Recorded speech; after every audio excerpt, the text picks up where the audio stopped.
So when it comes to classic Sega IPs, the most well-known one that isn't Sonic is probably the Golden Axe series. Well, more just the first one since nobody ever talks about the other ones. Originally debuting for arcade cabinets in May of 1989, and about 7 months later for the Genesis, it had quickly become one of those legacy titles and has been highly regarded as one of Sega's best. It's been reviewed favorably over the years and to this day is still considered by many to be a must-play classic. If you had Sega growing up during the 90s, or even just picked up a compilation set of Genesis games, then you were most likely exposed to Golden Axe. I know I was. I never actually owned the cartridge back in the day, but my cousin did. And anytime I would sleep over, you bet your ass we played the hell out of it each and every time. Cause really, it was like the perfect co-op game back then. So the plot of Golden Axe takes place in the fictional land of Uria, a world that was clearly inspired by Conan the Barbarian-like tropes. Unfortunately, not as all well in the land of Uria, as an entity known as the Death Adder has caused chaos and turmoil, abducting the king and his daughter, as well as finding the legendary Golden Axe, threatening to destroy all three unless the citizens of Uria acknowledge Death Adder as its rightful ruler. Despite this grim situation, 3 warriors have decided to stand up to save Uria as they seek revenge for the family members that have been slain by the big guy himself. So it's your job to kill everything in sight.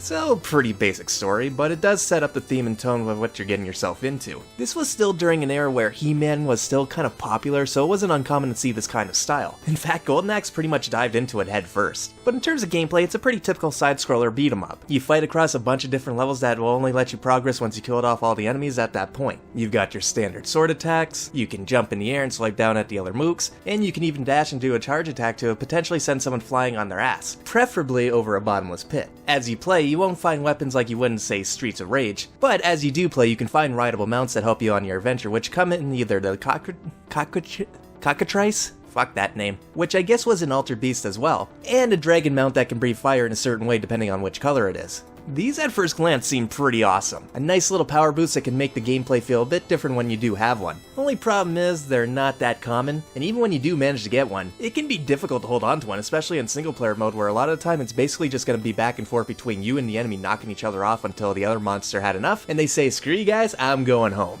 One thing I'll give this game credit for is that I do enjoy the idea that most of these enemies seem to control just like you do. I mean, there's obviously differences like some might not run or jump, or hell, the skeletons in this game are broken as all hell. But it almost feels like you're on even playing ground. Outside of health, these guys can be just as potentially potent as you are, though you're still given resources to keep yourselves from being overwhelmed. Now, as I mentioned earlier, you have the choice between 3 playable characters. Axe Battler, who uses a 2-handed broadsword, Tyrus Flare, who has a longsword at her side, and then clearly the fan favorite that everyone tries to scramble to get at first, Gilius Thunderhead, the green-clad dwarf that uses a battle axe and at this point is the series' mascot. All 3 virtually play the same. I think the only real difference between them is their weapon range. Granted, I could be wrong on this one, but whenever I played as Tyrese, it always felt like I was missing hits that the dwarf would be hitting, so don't quote me on this one, but I think there's a difference in the range. Either way, it's pretty minor anyway. What isn't minor though is the magic these 3 can wield. As you play, you'll notice this meter at the top whenever you have these blue magic pots. Well, each character has their own element that they can summon for a screen nuke. This can range from thunderbolt attacks for Gilius to a fire-breathing dragon from Tyrese if you're able to get that meter fully filled for her. This basically acts as the main difference between each character. So outside of maybe range factor, this is all you have to go by when picking your favorite outside of visual appeal, which is a bit of a smart move for a game that looks like it's being made with co-op in mind.